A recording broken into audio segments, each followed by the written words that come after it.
Ny commune Ivato no vavadin'i Madagasikara raha ho an'ireo mpiatsehatra maro ho avy hiatrika Fivoriam-be.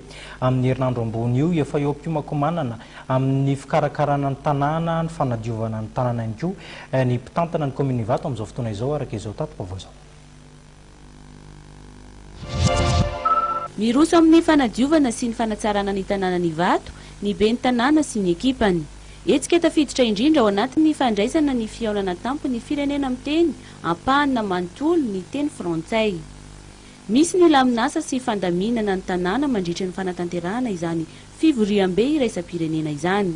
Raha ny eo an-tampon-tanànan'i Ivato manokana dia efa voapetraka ny laminasa sy ny mikasika ny fifamoivoizana izay atao satria Ivato no varavarana misokatra sy toerana izay isan'ny ivezivezen'ireo vahiny indrindra mandritra izany fotoana izany.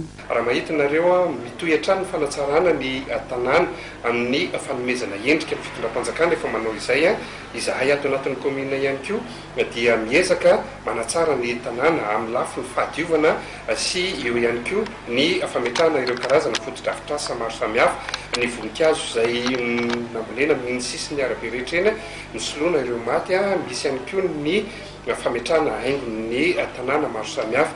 Eo amin'ny resaka fifamoivoizana dia eto mampilaza ny mpamily ny taxi be ny Ivato fa tsy azo andehanana zany ny lalana eo Mamory mihodina any amin'ny aéroport iny fa tonga dia manitsy eto Mamory miakatra aty amin'ny pharmacie.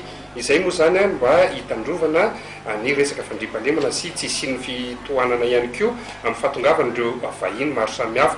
Ny sarety sy ny varanga sy ireo kalesa maro samihafa toy ny posy ihany koa zany dia tsy afaka mivezivezy amin'iny lalana andehanan'ny vahiny sy ny lalana izay iverina fa mety isian'ny fitohanana izay. Ny taxi be afaka miasa fa eto dia tiako ny manamarika fa misy ny olona manaparitaka tsy hoe tsy afaka miasa ny taxi be ny Ivato. Hoaiza ireo olona ireo raha tsy afaka miasa fa ny fepetra amin'ny fandaminana ny fifamoivoizana tsy maintsy raisinay. Ny eto Ivato tampon-tanàna kosa dia tsy azo ivezivezeny ireo saretin'omby sy posy maro samihafa ihany koa ety satria ny vahiny sy ireo manam-pahefana maro samihafa ihany koa dia ifamezivezy atao anatin'izany tanàna izany.